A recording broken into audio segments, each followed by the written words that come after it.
have an Andrew in your life? Let me explain. Andrew is my brother.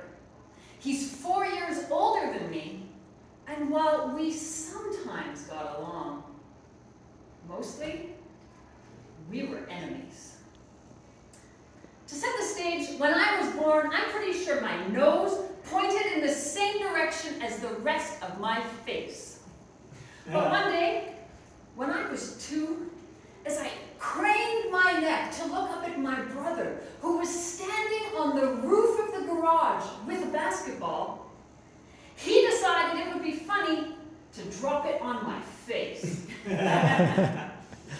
Funny for Andrew, not so funny for me. This basketball incident literally shaped me, because with each passing year, as I increasingly resemble a Picasso, I think, Andrew. Living under this reign of terror, defensive tactics were necessary. When I was 2, I stabbed Andrew in the hand with a pencil so hard that it left a gray mark that I'm proud to say you can still see today. Well, this was definitely a victory. That gray mark pales in comparison to my nose. Sadly, the stabbing was one of very few victories over a brother who was bigger than me, stronger than me, and almost always knew more than I did. There was the time when Andrew gave me a peppercorn with the instructions. It's a candy. Crunch it. It was 1984, and I had never seen a peppercorn, so I crunched it. It was not like candy. And then there was the time when he threw my baby gonga monkey. That particular one? Okay. One of the few things Andrew and I agreed on was how boring church was. The part we looked forward to the most was when the priest would say, "May the peace of the Lord be with you always," and encourage us to shake hands with our neighbors, because Andrew and I knew what he really meant was, "Crush your siblings' hands." I am an optimist now, and I believe that I was an optimist then.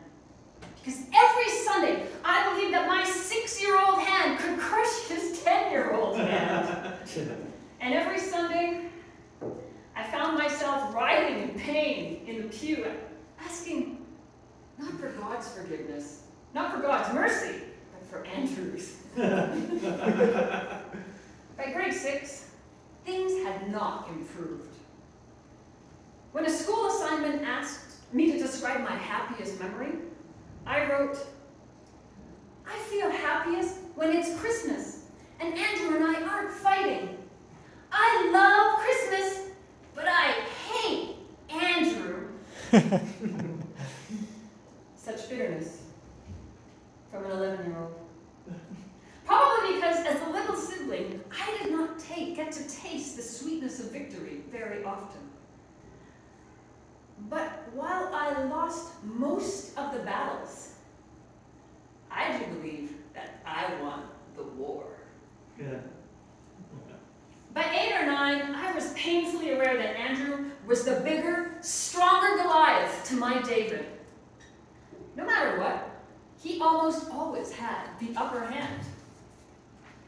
So, like any other weaker force, since humans picked up sticks and stones, one morning I took to guerrilla tactics, waiting in the shadows outside the bathroom as Andrew was getting ready for school.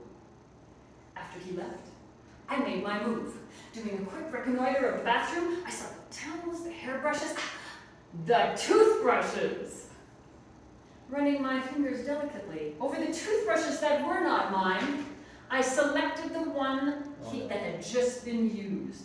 The one that was wet. Oh. Ew. The one that was Andrew's. Well, war brings out the best and the worst in humanity. it also tests our resourcefulness and grit. And just as Cain had once set himself against his brother Abel, that day I was taking Andrew down. And so, with a grim determination, I sat on the toilet and I peed on it. Happy birthday. Before setting it back in the holder and heading off to school. Oh. Oh my god, that's savage. Now, it's important to recognize that children, although not fully developed, are not stupid. I did not tell my brother what I had done because even though the word escalate was not yet a part of my vocabulary, I knew what it meant.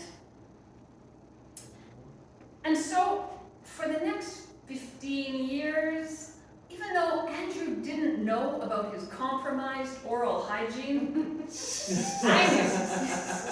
And the satisfaction I got from knowing what I had done kept me strong as I endured several more years of torment from Andrew. Now, Andrew, as it happens, grew into one of those calm, even-tempered guys who no longer drops basketballs on people's faces or throws their things in a toilet. So when the time came for me to trip down memory lane with my brother and tell him the fate of his toothbrush so many years ago, there was a long pause before he said, "I see." And from the way he said it, even though nearly 2 decades had passed since the toothbrush incident, and it was water under the bridge, you can tell that my confession left a bad taste in his mouth. At the end of my story, there are perhaps a few lessons to be learned here. The first is, do you know where your toothbrush is right now? The second is maybe, don't invite Julie over. But what it really comes down to is, be kind to the Davids, the little sisters in your life, because you never really know what they're capable of.